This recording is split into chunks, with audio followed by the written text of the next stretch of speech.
Keith with Daviess County Fire Department, Fire Inspector. We're here at the airport station this morning going to talk about holiday home cooking safety. We've got our turkey ready to deep fry. If I was going to deep fry or cook in the oven, makes no difference. I want to make sure the turkey is prepared and ready to go. This turkey is completely thawed out. It is not frozen. This one's ready to deep fry. They've got it on the stand already. The guys here at the airport station, the 3rd crew, have graciously agreed to help me out with this video. So we're going to take this outside here in a minute, go ahead and put it in the deep fryer, show you the proper way to do that, make sure the oil's at the proper temperature, and show you how to do it right. Here in just a minute, we'll move on outside and we'll get this in the deep fryer and cook this turkey. So we've got our oil up at the proper temperature. We're going to start off at about 400 degrees and then we're going to maintain about 375 as we cook the bird. Lieutenant Zeffie's going to place it in the oil.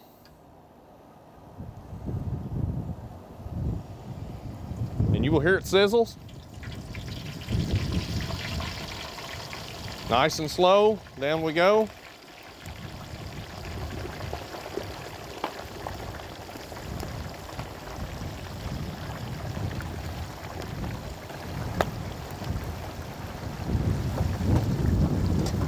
Some things you want to do when you're going to deep fry that turkey. You want to make sure you remove this heat sensor. You want to make sure you've got everything out of the turkey, all the insides, the giblets, the neck, things such as that.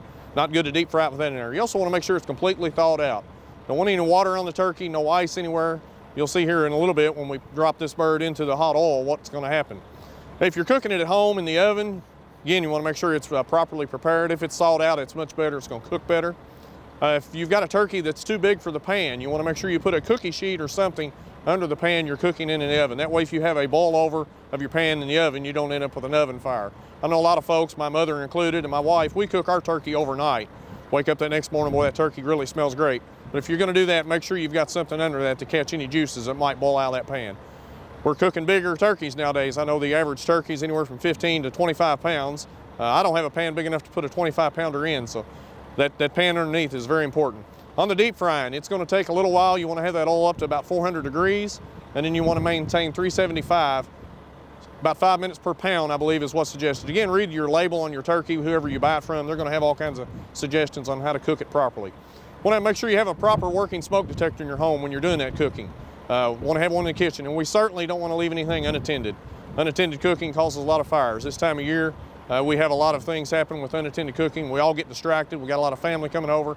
Some other things you can do is turn the heat down in the house. I know it's going to get hot, so turn the heat down in the house, save a little on the energy bill because that oven's going to be really running hard and heavy here in a couple weeks during Thanksgiving.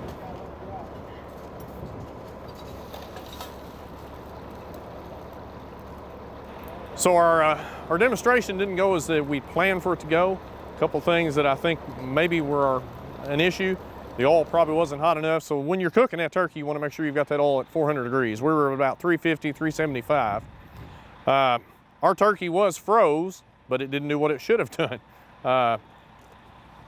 Didn't have the pan full enough. I did have the bird covered about 6 inches above the bird. So again, make sure you use the right amount of oil. You want it just to be above the bird. We have a video from a previous demonstration where we done this that will show you what happens when you do it improperly. That time we did have our oil too full, which was obvious, and it did boil over and cause a flash fire. These are very quick fires, but they're very devastating when they do happen. Again, if it's inside of a structure, we've got lots of problems because that oil is going to run places and catch things on fire inside that structure it shouldn't. Garage, you know, a shop building, things such as that. So again, didn't work like we thought. That was a good thing. Anything happens this year, don't hesitate to reach out to us. Please give us a call. Thanks and have a great day.